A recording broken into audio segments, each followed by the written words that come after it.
Fishes! So, yeah, I want to welcome Joe Vaz. I've known you for quite a while now. Yeah. You said just now it was Death Race 2 that we met, apparently. I think it was on Death Race 2. That was 13 years ago. Was it that long ago? My kid was gestating, so yes. Yeah. She turns 13 this year, so... Yeah, that was. I only had like the. I only had like the smallest like little cameo role. I don't even think you could see me in it actually in the end. But I spoke to the director before shooting, and I was like, "Dude, I'll do anything. I'll just like because I used to love the original Death Race. I'll like be on it." And he goes, "Oh, there's a security guard in the prison." Yeah. I remember now. And I was like, "Oh, cool, yeah." And then the funny thing is because they already had the name of the character. And, you know, obviously when we got our trailers, the name of the character was Fat God. So that's what it was called. And I was like, oh, man, couldn't like they've changed the name. So that's going to be probably one of my best IMDb credits there. Fat God. Fat God. We've all got Fat God or Fat Bartender or whatever. It's like on Black Sails, there was all those, because they had all the... Ship's Cook on that. Yeah, or the... there'll be like a blowjob girl or this or God, that. I remember those credits. Yeah, they had quite hectic credits. But I can't talk. I had for Fry Barry. I was saying to Keegan the other day, it was the one character was called Blowjob King. Blowjob King. I had a name. Yeah. So I think we must have met then, and I think we chatted a few times, and then obviously we did like the Prime Circle video together. Yeah, that's right. That wasn't the first thing we did, though, was it? I don't know. I know we did that Afani video where you didn't know what you were doing that was until you turned up. That was and not we funny. had a half naked lady. Well, define half naked. She was in a thong. So Okay. I mean, Okay, she was in the thong, and you're like, Ryan, what? You could have told me you were doing this. And I was like, that'd be cool, man. Don't. that part just was go with okay. man. It was the rubber dildo and getting reamed in the couch on the bed later. That was the. I actually watched that video for the first Why time. am I telling you this? This video does not exist. Go look for it. And then obviously we had quite a few days here and there on Brothers Grimsby. Yeah, we have 10 days doing absolutely nothing. Yeah, hardly anything. Hanging out with like the best British comics in the world. Yeah. So I mean, that was fun, and then obviously they cut a lot of the stuff because I remember the studio was saying they wanted to make it less English and more of that like international like flavor. that like Rush Hour. You got the cop and then you got the stupid dude. Yeah. And they wanted that more of that type of film. But I didn't end up liking that movie as much as his other ones. I've not actually seen it, but I tell you what, There's some funny, like really funny scenes in it, like the elephant's birth thing and stuff like that. yeah, no, that's probably the scene that I least want to see. I like no, but I mean, the day we shot that the parade, the sort of walking into that we shot in the book hub.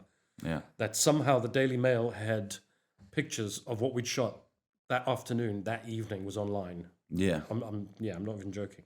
Like, but telephoto lenses, both you and I are in those shots. Oh, really? In the Daily Mail. It's like, where the hell were they? How did they get in here? But that day in particular, because they were shooting, I mean, it was Rebel Wilson. It was horrible to shoot, but because they were shooting 30-minute takes on a Steadicam. I don't know if you remember. They were doing 30-minute takes on a Steadicam, and the camera was just going around in a circle, and each one of those guys was just improvising. Are you talking about the extras in the background? No. I'm talking about Vegas and help me out. Who's the rest of them? Ricky Tomlinson. And Rebel Wilson. Rebel. And the guy from the Fast Show. Yeah. I always forget his name. Yeah, he's cool, man. He's been going for years, man. I grew up watching a lot of his stuff. But that was for me. It was such an education in how the status that these comics are at. Because I mean, I was standing next to Vegas, and there wasn't. I mean, they didn't open their mouths unless they had a gag that would slay. Like every time anyone opened their mouths, it would slay. Yeah. I mean, Mark Strong was pissing himself. That was my favorite part of that shoot. Was watching Mark Strong. He was a gent, man. He was what such a great actor, one of my favorite actors of all time, and he's just falling to pieces. He's just pissing himself laughing. You see, but he can't keep a straight face. This is the thing. There was so many scenes that we were in that they ended up cutting, and that was with Rebel and everybody else. And if you remember when we were in the stadium that day, there was so much funny things from Ricky Tomlinson and Johnny Vegas, like really fucking funny things. And it wasn't even in the movie, and it was so fucking funny. And because I don't know if you remember, so after they finished shooting, it was like 6-9 months later, and they came back for another 3 weeks, and then for 3 weeks I did one shot on the day, and then the rest of the 3 weeks I was Sacha Baron Cohen's assistant. Oh yes, that's right. So then I had to like stay in character with Sacha Baron Cohen. I had like breakfast, lunch, and dinner with him. They did actually ask me to do that. I just I wasn't available. Yeah, but it was fun. Like such an interesting guy. Very clever dude. But a star on set. That's the one thing that I have to say. We had. I mean, there was a joke going around. We basically had the worst extras in the world. Well, this was what I was going to say. That's what I was going to say. And they were ruining takes right, left, and centre. Oh my god, Sacha! I remember Sacha Baron Cohen saying to me, "He goes, dude, are they always like this?" And I was just like, "No, we've got really good extras. We've got very interesting extras in this country." And he was like, yeah, but it's great because when we did that stadium scene, they plonked us like right in the middle of all the extras. So we had our like one line, blah blah whatever here and there, and then because we were like plonked in the middle, and I didn't even think they knew who Johnny Vegas were and Rebel Wilson and all this. So they would just, when we said our lines, they were like, yeah, and they would shout their line. They would shout these random lines, and they ruined so many takes. But the funny one when we were in Bocop, there was that scene when there's the news like presenter saying we're at the stadium here today, and then what they did was the AD got all the extras to like circle around, so it looks like constant people are going past in the background, and I thought it was so funny because and obviously the casting, they picked all these extras, to look, that English roughness. There's like people overweight, and there's people with scars and stuff. And I never forget, they're like, okay, and goldfish, you're just yelling in the background, don't speak, you just opening your mouth and action. And then they would walk around the background, and then after they call cut, you would just see some of these extras just still going. Just like walking along, and I was like, oh my god, like it was crazy. But obviously there was a lot of people, shame, that complained about a lot of the extras not being But what I wanted to say about Sacha was that he never lost his cool. No. I've never been on a set with extras that bad where the star and the director. I mean, Sacha was directing it, right? Yeah, he was. For which? For Grimsby. No. We had what's his name? Louis, wasn't Louis? But he had so much fucking time for these people. He never raised his voice. Even when he was like crapping them out, he would do it with a smile. He'd make them laugh. Yeah. He was fun, man. And he was really, he really, I was really admired by him. No, that's not how I remember. I was really taken aback because you don't normally see that in a number one, right? They normally have. Yeah, I mean, for the 3 weeks that I had to stay in character with this like Yorkshire accent with him the whole time, and my job was, to look after him and stuff like that, but also to stay in character. So he'd stay in character and help him, learn the script, and we would like bounce like some funny ideas around and stuff like that. But he was, what was I going to say? The stuff that he came out with, like he called me the headmaster, and he goes, every now and then, I'll go off track, Ryan, and you've got to like, we've got to learn the script. But it was also very interesting because they would have the greenlit script, and then they would have like another version of the like B-side like jokes and stuff. So there'll be like another version of script, and then there'll be like another version as well. So every day this would get updated like overnight. So they would print out and then be like, oh, do we want this version or do we want the second version? And then because with comedy, there's a lot of improv. Yeah. So with the improv, it would be So if I'm in the scene with you and I slap you and then walk off, we have to film the continuity for that, just in case the next scene that you're not in there or Yeah, something yeah. like that. You know. But the improv was remarkable. It was just such an honor to be on set with those comics and just watch them work. It was incredible. Yeah, it was. I mean, it was a you know, in terms for us as actors, it was a bit of a redundant. Yeah, I mean, I grew up with Ali G, you know, But, so it was, yeah. so it was so weird to be like, oh, just hanging out with him for 3 weeks. Yeah, but just being with those guys, wow, man.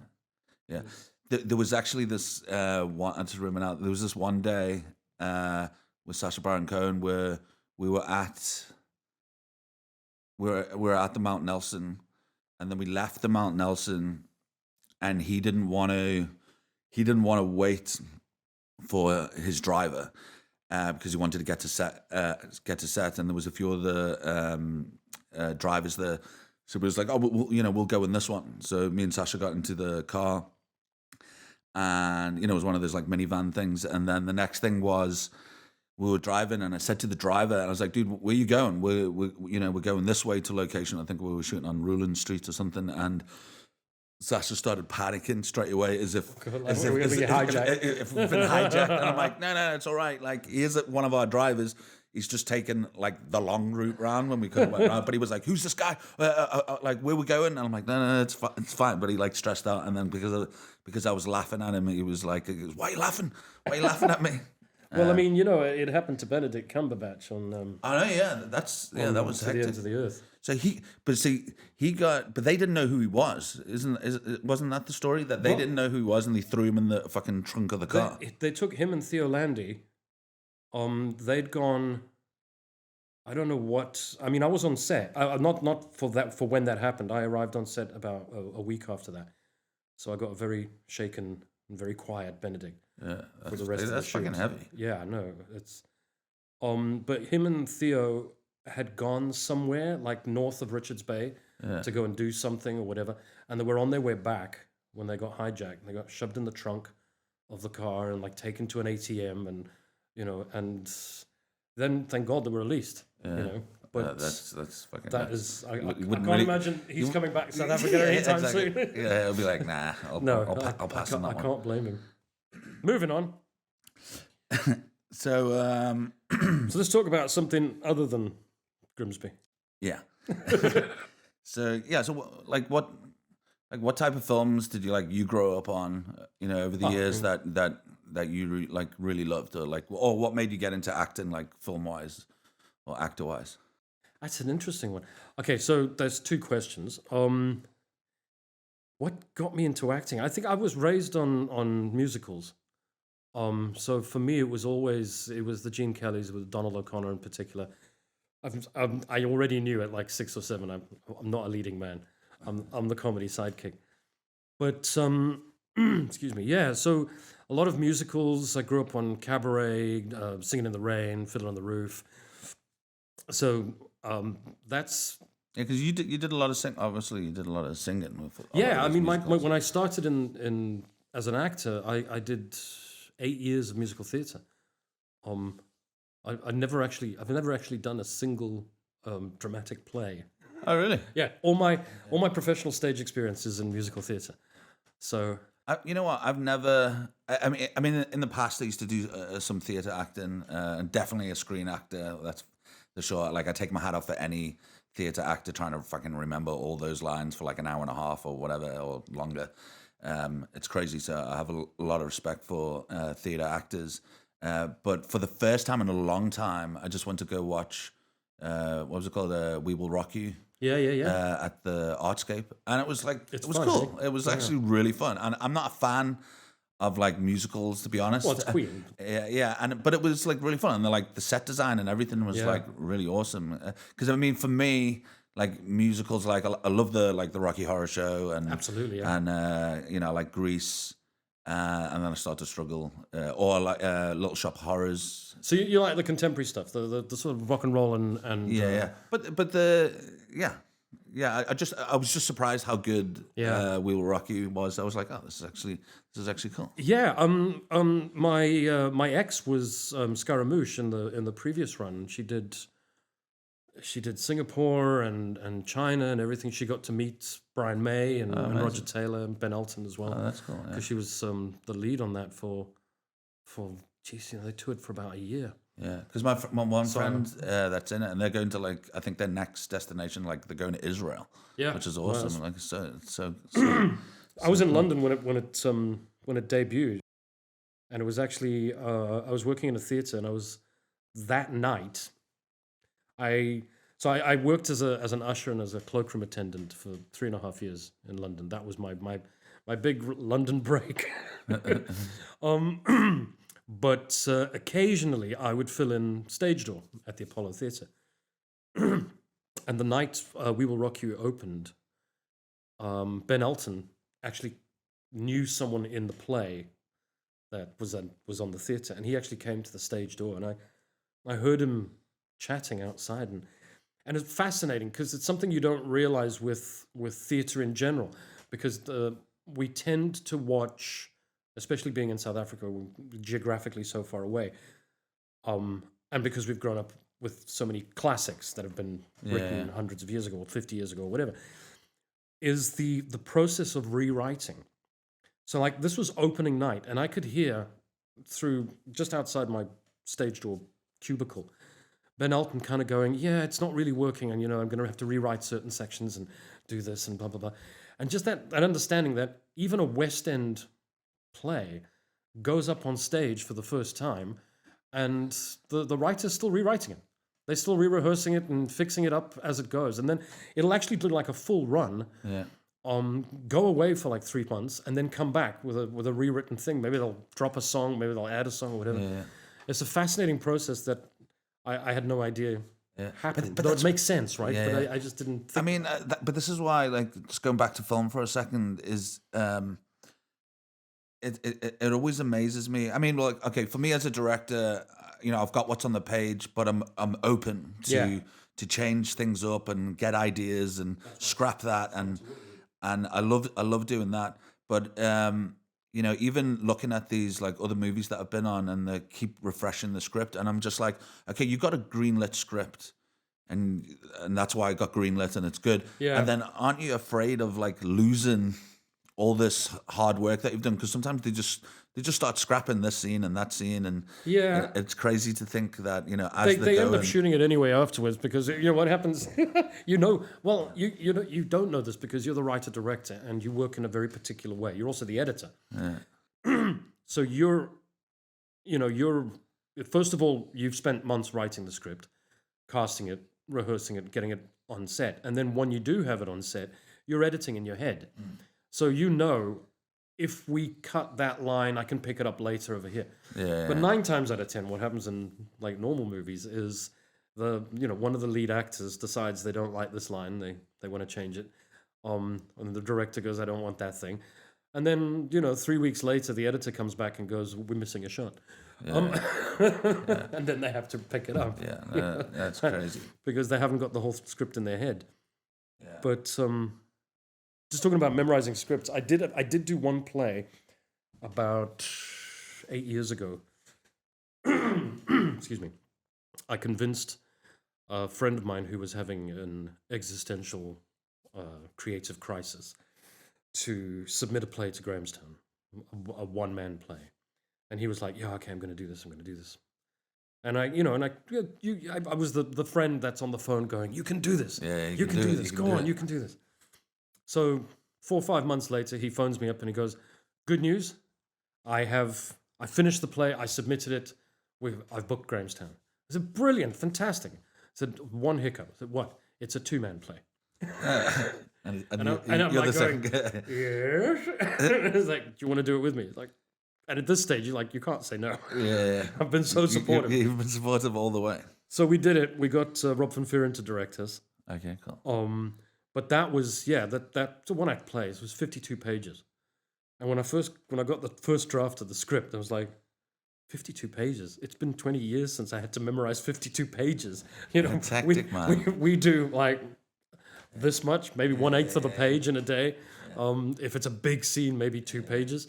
That's what I'm saying. It's crazy to be on that stage for. That's why I take my hat off. I mean, for for you guys to remember all that dialogue. You know what? It just came back to me. It was weird because I That training your genuinely- memory and memory muscle and Yeah, I genuinely thought I was screwed. I thought I was going to fuck it all up. The other part of it was like we'd do a rehearsal, we did a final dress, and your brain is kind of going, well, that's it. It's in the can now. Yeah. So I'm going to go home. I said, no, you haven't started performing it yet. well, I have to do it again. Yeah, I asked my friend Richard, like, it's like a 2-hour play or however long it is, the We'll Rock You. And I was like, how do you remember like all the lines and all that stuff? And he goes, well, he said, this is like the 90th show. And I'm like, oh, okay, well, that makes fucking sense. And that's not included rehearsals. So I'm like, fucking hell, that's like a shitload already. Well, look, for a budgeted musical, you rehearse for 5 weeks. Yeah. 5 weeks. And that's, it used to be in the bad old days from 9 till 6 p.m., Monday to Friday. So, yes, the rehearsal is heavy, but it's muscle memory. Excuse me. Because you get, it's the blocking, you know that on this line you pick up your cell phone. You know that on that line you sit down. I think what I was always afraid of with theatre is if you forget your lines and then I have to try and get you back, or you jump 2 scenes ahead and we got to work this out and get it back. I think that is just. But you just do it. I mean, this play I did with my friend, we did exactly that. There was one performance where we cut 12 pages out of the script. We just cut it out, and it was only the next night when we were performing it that we're both on stage going, I don't remember saying this last night. We cut this whole thing out. That's crazy. And it somehow still worked. Yeah. But you do. I mean, I think that's one of the things I love about stage is, you're flying by the seat of your pants. You don't get a second take. So if you fuck something up, somebody else, unless it's a one-man show, somebody else will bail you out. Yeah. And that's the magic of it. It's just you're this unit, and you kind of all have to watch each other and make sure that everyone knows where they're going. That's cool. I couldn't. No, I mean, it's scary. It's too scary for me. I like the. It's like when it comes to auditions, I love the self tapes. So and some actors don't like the self tapes. I love the self tapes to get it perfect, to get it right. But talking about musicals, I actually went to the cinema the other week and I watched The Wizard of Oz. The 1939 Wizard of Oz, and they were doing like that special screening on the big screen. Oh wow, I missed So that. normally, and I think I know you're the same. Like I love watching movies and then checking like the trivia, to like on IMDb and stuff. So like I wrote down some of these things. So it was crazy that during the making of that film, it cost like $2.5, $3 million at the time, which is a fucking shitload of money for 1939. And they didn't even. I mean, this is also like during the war as well. So it was. Is it that old? Yeah, and it's crazy. And then they also had to. They re-released the film like 10 years later, and then only then they made like the money back. So because also you got to think about like the cinema houses and then TV and stuff back then, and it's crazy. And then what I thought was really interesting was. That the pay that some of these people got. So More than us today. the Tin Man, Scarecrow, and the Lion, they were getting $3,000 a week. Okay, Judy Garland only got $500 a week. Because obviously back then it was that unequal, for a woman. It was like, oh, we'll get, and you're still young, we'll give you $500 a week. And then this is what takes the piss is the dog. What was it? Toto. Yeah, Toto. Toto got $125 a week. And then what takes the piss even more? The Munchkins got $50 a week. So the dog was getting paid more than the Munchkins. 3,000 a week is. I know we're not supposed to talk about these things, but 3,000 a week is what I was getting on Death Race. Oh yeah. In 2010. 2009. Yeah, I can't remember what I got on that. But yeah, it is crazy when you look at pay and what we used to get and stuff. And it's like I told you, I was getting Again, we're not supposed to talk about this. On Warrior, I was getting like 30. Warrior's still running. Maybe leave this one out. Yeah, okay. All right, I'm not going to talk about that. Yeah. Okay, we'll just skip that. Anyway, back to Wizard of Oz. Oh, here we go. It's my pizza. Okay, we just ordered pizza. That was a fake call for the pizza. It's not. That was a fake call for the pizza. It didn't arrive. It's not here. They've gone to the wrong address. Gone to the wrong town. They're not outside. So Wizards of Oz. And then there was problems with the Tin Man's makeup. Yeah. Like there was so many like problems on the on the thing, and then the witch. What is it? The Wicked Witch. Of the West, was it? She was also painted green. Yeah, and she had problems with the makeup. There was that scene where the smoke came and she disappeared, and a broomstick like caught alight, and she got like 2nd-degree burns on her face and hands, and I remember that I think it was the snowing scene or something. They had that what do you call it? The asbestos stuff for the snow and everything like that. The entire cast died of cancer 3 years later. Yeah, that's fucking nuts. And then shame. The funny thing was the Toto the dog. I think halfway through it was replaced with a different dog because one of the witch's soldiers like stood on the dog, so he was like out for the count. I don't know if he died or anything like that. Broke a leg or something. Yeah, doesn't surprise me. Extras. But when you watch that, breaking stuff. when you watch, we love extras. We love do the love work extras. they do. We couldn't have done it. We couldn't do films without We extras. genuinely do. But there is some funny, there's always nice one. characters, There's and there's always one. getting stoned behind some wall or something. And but I mean, even seeing because I've never actually properly watched The Wizard of Oz. I've only ever seen like bits of it, and like I said, I've never really been into musicals, but I really wanted to watch this film, and it's like awesome. Extraordinary, It's so, and looking back at 1939 and everything, like it's amazing. Like the sets and everything, it was like I remember seeing it. I was in primary school. We went for some reason. We were at the planetarium, and they showed a movie. And we watched Wizard of Oz, and my memory of it is like, but it's supposed to be colorful and the yellow brick road. Why is this movie in black and white? oh the intro. Yeah, and that blew me away. That was movie magic for me. It was just that moment where it goes from black and white, and I think it stretches as well, doesn't it? I think it goes from a 16 mil to 35 mil. I think I can't remember now. And then it like fades into color, and it's like, wow. No, I love that film. When I saw Have you it. heard the story of the what is it? The Pink Floyd album fits exactly over the top of Wizard of Oz. I used to actually have a copy of the movie, and it fits completely from start to finish. And I did watch that, and it's like obviously like this like stoner edition sort of thing. stoner But edition. it was brilliant. Like every single scene at the pace of the music fitted. Even at the beginning of the title sequence with the clouds, it's like perfect. It's got to be The Wall. It's the only Yeah, double album. I think it was The Wall. Yeah, but yeah, amazing. You should check that out. you should check that out. Oh, speaking of contemporary bands doing soundtracks, where did I see? Is it Sound and Motion that I just saw? I think it is. What's his face? Paul Blom's music festival or something. There's a Metropolis with Radiohead Oh yeah. being played, but I think it's like being DJ'd.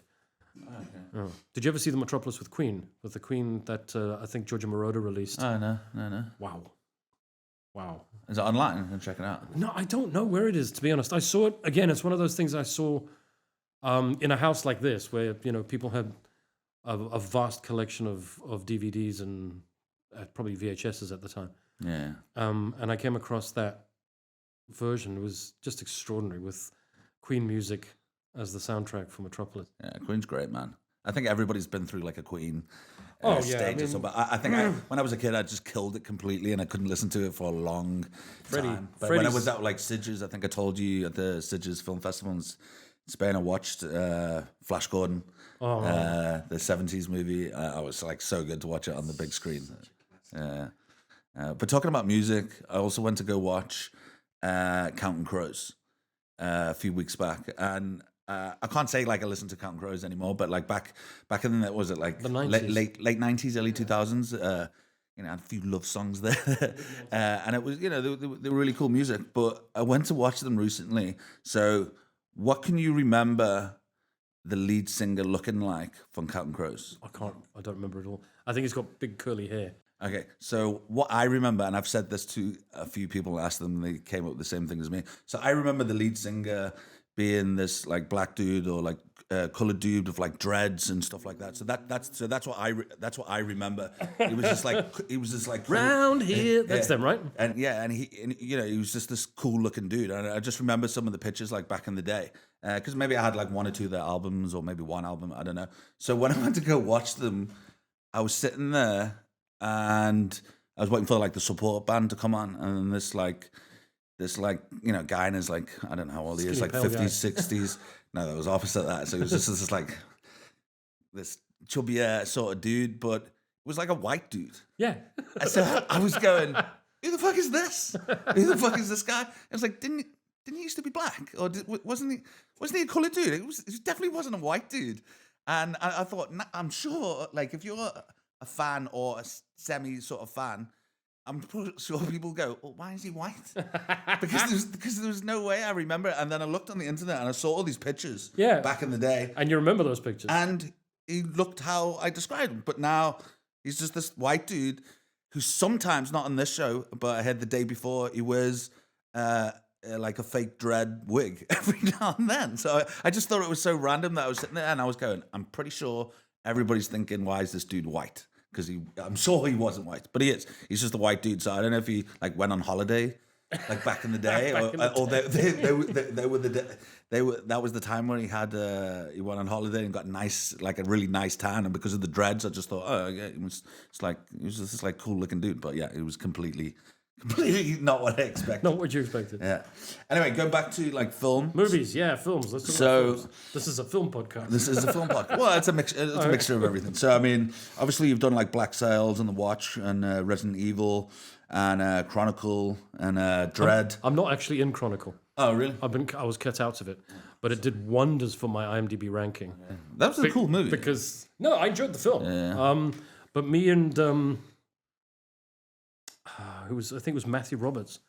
We were cast, callback, costume fitted, arrived on set, dressed, put in makeup, and then we stood behind the camera for 6 hours. I don't get used. And no, we were in the scene, but every angle, like anytime we were remotely in shot, it was like, get those guys behind the camera. It's like, why are we here? But yeah, like I said, it did wonders for my IMDb ranking because Chronicle was a huge hit. Yeah, I think and I'm still credited on it, so it's like can't complain. Zang. Yeah. And then obviously you did Lost Boys. What is it? The Thirst, and worked with Lost Boys 3. Corey Feldman. Obviously the original is great. Yeah. Like your role was really cool. Actually, really cool in that movie. But yeah. So what was it like working with like Corey Feldman? Well, we'll just leave that bit as well. We'll just leave that bit as well because I've heard loads of stories about Corey Feldman. So we just won't say anything. But I understand. There are some days, but yeah, I'm not going to say this on camera. He's an interesting guy. He is definitely an interesting guy. It's very easy to see that he has a very large heart, and he can be very kind and generous. But a lot of the time he gets in his own way. Yeah, I see that. Yeah, I see that. I think he's also made some like bad decisions in a sense of, I don't know, like this is what I think. This might not be the case. It's one of those where it's like, you see some of these actors that got a bit of a chip on the shoulder and they used to be famous and stuff, and it's almost like you want to grab them and go, dude, shut the fuck up. Yeah. And just, this could be the one that could get you back out there again. So just listen to the director, and this might be the one to get you back. The thing is, I mean, it was a very, I'll be honest with you, it was a rough time for him. Yeah, he's been through like a lot of shit. He's been through a lot of shit. And a week or 2 weeks before we started shooting, his grandfather had passed away, who was his hero. And then a week later, Michael Jackson died, who was also very close friends with Michael. And then after we wrapped, Corey Haim died. Yeah. Oh, fuck yeah. I mean, it was absolutely fucking god-awful time for the poor guy. Yeah. but it was interesting. It was fascinating to be, with one of the Goonies. Yeah, no, exactly. And did you see? I mean, he put out a video when Ke Huy Quan won for. Yeah, it was so cool, man. That was really cool. That's what I'm talking about when I'm talking about the. I mean, that's what I'm saying. Generosity of spirit. Yeah. And that's why I love all his 80s movies. That No, he's fantastic. He was great. No, I mean Feldman was one of the best. I remember watching. He still looks the same, to be honest. I know. I remember watching movies specifically for him. License to Drive specifically for him. Lost Boys specifically for him. Well, the two Corys, right? Yeah. And obviously Stand By Me was great. Stand By Me, yeah, absolutely. Probably his best role. Stand By Me is extraordinary. Yeah. With River and Will Wheaton and Jason. What's his name? It's Justin Thingy. It's the guy from Ozark. Yeah. I never remember his first name. It's Jason. I can't remember. But Kiefer Sutherland's also in that. Who? Kiefer Sutherland. Yeah, right. That's right. He plays. I'll remember his name in a second. Kiefer plays Ace Merrill, who is a character in at least one other Stephen King book. I think he's in It. So it was very exciting when Ace showed up on Stand By Me, because it was like, ooh, maybe they're going to do It. That's a great film, man. I think that and Goonies, I always say, and I've probably said this before many times, but it's such a big part of my childhood, those two movies. Everything. You know what? What's weird about my childhood and growing up with cinema is, I mean, both my parents are cinema fans. And so, there wasn't any shortage of love of movies in the house. But my tastes are on completely opposite ends. So I loved the Spielberg stuff. I mean, everybody who grew up in the 80s grew up with Jaws and Goonies and Poltergeist. Yeah, amazing. And then Back to the Future and Ghostbusters. I mean, they're the greatest films of all time, right? But at the same time, Empire of the Sun, Amadeus. That's so underrated. Loads Lawrence of people don't know about that film. Arabia. Yeah. I mean, these films were epically brilliant. Raging Bull. Just so many. So I loved that massive, wide 2351 CinemaScope wide ratio fucking Sergio Leone letterbox thing. I loved that, and I loved the fun E.T., Goonies, Ghostbusters stuff. Yeah, and Raiders. Yeah, I'm the same. I've always loved and appreciated all genres of things. I mean, my one of my biggest things that I love, and people always look at me weird, is I grew up on Jerry Lewis. I loved, I absolutely loved. I have all his movies. I used to sit there at 4 a.m. and just record. So I can watch it the next day when it was on was it Bravo or something in the UK? There was that channel. I don't know. And I used before to sit my there, time in the UK. and I used to sit there and record all of his films, and he was a big influence on me because of the comedy and because of the directing and writing and producing and stuff. He invented awesome. Video assist. Exactly. He's one of the biggies for the filmmaking industry. I wonder if he. I know he's passed now, but I wonder if he still gets his family gets royalties for playback, the playback screen. But Jerry Lewis, I also grew up with Jerry Lewis. My mom loved him. My mom. He's one of those you either loved him or you hated him. Yeah. And I finally, the first time she went to London, this is I think '97. We Damn Yankees. I took her to Damn Yankees. Dude, I wanted to go to that so badly. And my dad's friend was like, "I'll take you." And he fucking never took me. You haven't lived until you look over at your. How old was she back then? 97. 63-year-old mom.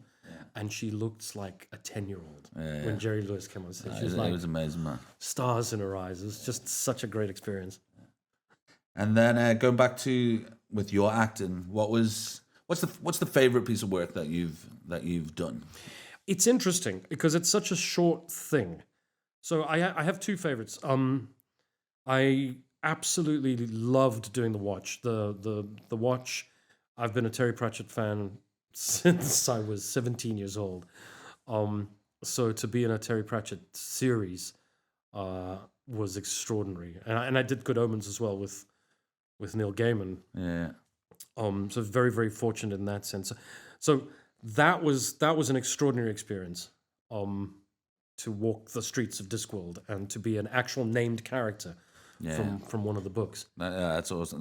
That's pretty cool. It was incredible. And it was just that was not work. That's going to a playground, to your specific playground every day, and just having fun. That's amazing. And the script was extraordinary. Simon Allen's fantastic scriptwriter. The other favorite is the tiniest, shortest thing I've ever done, which was in Dread. I think I'm on screen for 45 seconds, but I really like what I did. I love that character. He doesn't look anything like me. Yeah. Marty's in that as well. He's with me. Okay. Marty. we I remember we had such shit luck with that. Like we went to set for, I think we had 3 days on set. And the first day, Because didn't you reshoot? Didn't you reshoot? yeah, we the reshot scene? it later. Yeah. But the first day, Marty and I went to set. We got a flat tire in the car. Second day, we ran out of petrol. The third day, I locked myself out of the car. Oh, shit. But yeah, we shot for 3 days for that one scene, which was then scrapped. Yeah. Because what's his name? The writer of The Beach, Alex Garland. Yeah, Alex Garland. So Alex called me and basically said, "Would you mind coming back?" And I went, "No, of course not."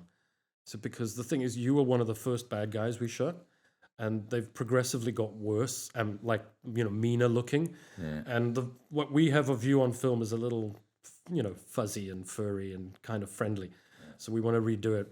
Yeah. And you mind shaving your head? I said, yes, let's do it. Do it. And I love that. I love honestly. You look great. It took 45 minutes on the reshoot. It took 45 minutes, and it's my proudest work. Yeah, I actually auditioned for it was a small part, and I got a call back, and I met Alex, and I met the DP, and I met the director, and it was like, I'm definitely this is pretty Garner, good. Pete Travis, and Tony Dodd Mantle. Yeah, and Academy Award winning. Yeah. Tony and I was Dodd sitting there Mantle. talking to them. It was very chilled, and then.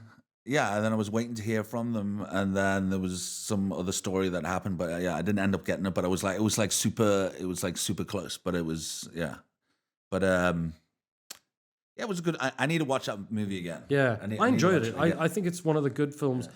I mean, a lot of what we do down here, I don't think we're slandering anything or anyone here. A lot of what you and I do is, B grade stuff. Yeah. Because I've never been a big fan of Carl Urban. It is Carl Urban. Yeah, right? yeah, Sorry, yeah. And the thing is with Carl Urban, I saw the making of Dread, and I was like, yeah, because when I was watching it, it was basically Dirty Harry, Clint Eastwood, and that's who. That was his reference. Yeah. But I must admit, Carl Urban in Star Trek as Dr. McCoy as Bones, it was amazing. Yeah. He was so good in that, just to capture that old essence of the originals. I liked Carl in Dread for the two reasons. The first one was it takes balls to agree to do a movie where you never take your helmet off. Right? Yeah. So that's okay, cool. My hat's off to you. Yeah. Pardon the pun. And secondly, on set, he's just the chillest guy you've ever met. Just totally nice. Just a really nice guy, you know? And it makes everybody's life wonderful to work with people like that. Yeah, I think it was definitely gone up since then. And of course, I was just going to say now is The Boys. He's amazing in that. Yeah, he's kicking that. Yeah, he's actually really good in that. He's great in that. I think that's closer to the real Carl Urban. Really? Without the violence. Wait, he's from New Zealand, right? Yeah. Yeah. But that, I think that sense of humor and that kind of laid back. Yeah, because he plays a Cockney in Boys, though, doesn't he? Yeah. No. He's He's a cop. I at the rap party for Dread, I just watched Red, that had just come out with him, and I was going, dude, you fucking kick ass in that film. It's fucking fantastic. And he's going, oh, thank you very much. And he stops and he goes, it hasn't been released here yet. I went, yes, but it was a great film. Bye. It was a rerun. Yeah, I don't know. I found it somewhere. When you tell the guy you've stolen his residuals. Everybody does it. Everybody downloads it. I don't, personally. No, neither do I. Not anymore. Thanks to the streamers. Yeah. Now I download my money into their bank account. You said The Watch was that special one. The Watch was incredible. It was one, such an amazing family as well, because we shot, because of COVID, So we shot what I should have shot. I was written into two episodes. So I thought I had 4 days on set, 5 days on set, and that was it. And then they kept bringing me back for more episodes. So we shot from like August to February to March, August to March, on and off. Like, I do 2 days here, and then 3 weeks later I do 2 days or whatever. And then the shutdown happened on the 17th of March, and I was supposed to be on set on the 18th. But didn't you go to London to? Well, you're giving away the story. You're gonna have to cut that part. Then the shutdown happened. Right? Yeah. I get a call. No, actually, I phoned the second AD because it was like 7 p.m. and I was like, I haven't got my call time yet. It's like, I know you guys are busy, but do you have a call time for tomorrow? And they go, oh shit, Joe. When you get that tone, it's like, what happened? Yeah. It's like, no, we've shut down. It's like, what do you mean you shut down? It's like, we've shut down. Everyone's shut down. Cast flying. So at that moment, did you think that they shut down because of COVID, or did they No, because of me. They shut down because of me. I was that bad in acting. No, I knew because they shut down because of COVID. We'd had a meeting 2 days earlier. Yeah. And the producer had said, we're going to keep going until they shut us down. We'll do all of the preventative stuff, and we had all the sanitizers and the masks and everything within 24 hours of COVID happening in South Africa. What a crazy time, man. But once they shut that down, I was supposed to shoot the next day, and I just thought, being a writer and a director as well, it doesn't take much to look at that script and go, yeah, I could edit myself out of these 3 scenes. Yeah. And I just thought, they're not going to come back. They can't. There's no way they're going to make it back to South Africa. So either the series is on hold because of 5 days, or they're going to rewrite the end of it and get rid of me. I was convinced. Yeah. And then they didn't get rid of me, and they flew me to London. Amazing. Yeah. Amazing. A little bit of a holiday. Oh. But didn't you have to stay in the hotel for like a ridiculous amount of time there? I was in quarantine for 2 weeks. But it was nice. It was a little flat, and I bought a little Roku player and caught up on 2 years. While everybody else was having fun during lockdown, I was looking after an 8-year-old and homeschooling. So once I got to London on quarantine, it was like, you were on holiday. 2 weeks. I literally can't leave the house. I'm just going to sit in my pajamas and watch TV. And then the other thing, you were obviously in Fry Barry, so you only had that small role in Fry Barry, but I loved your character. Like, you just like, dude, but that's your magic. You and Sean just like steal that scene like completely. Like, it was so funny. This is the thing about working with you, and that is so much fun. I'm actually going to what Sean said to me, which he may not have told you, but we were sitting in a restaurant, Da Vinci's. I think we'd had a meeting with you, and then you'd left, and Sean and I were just paying the bill or whatever.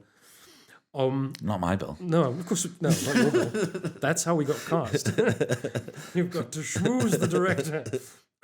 No, we were just like sitting around for a few minutes later, and Shawnee goes, I was like, I don't know what the fuck we're doing with this film, but the one thing we can be guaranteed with Ryan, he's going to make us look fucking good. And I went, you're absolutely right.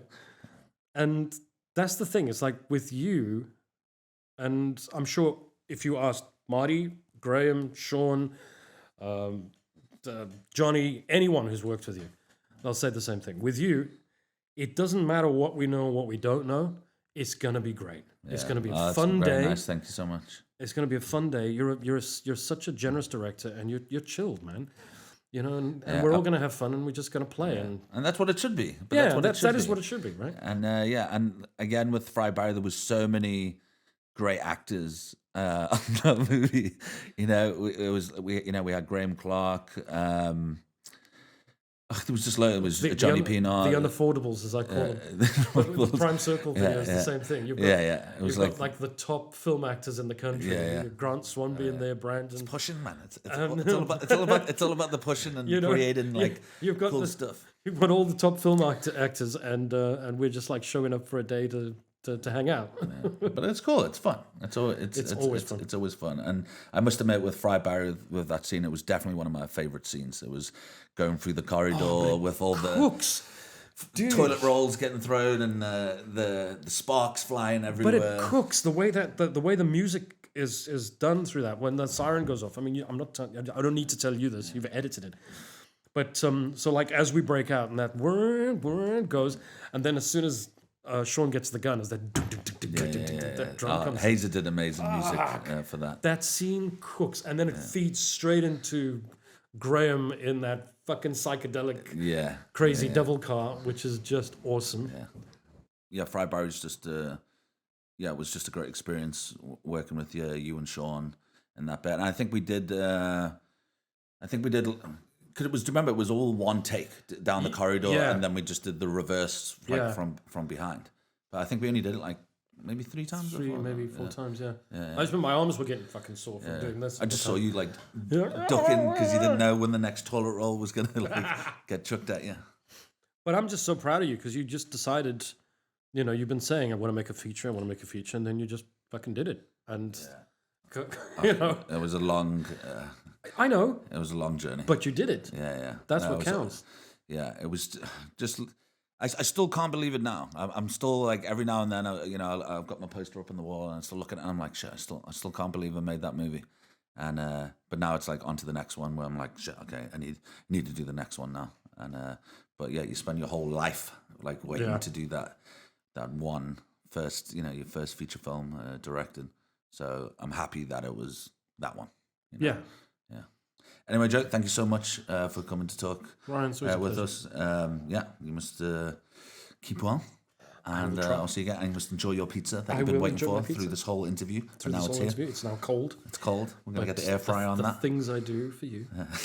Cool. Thanks, Joe. Thanks very much. Thank you, Ryan. Cool. Wow. This is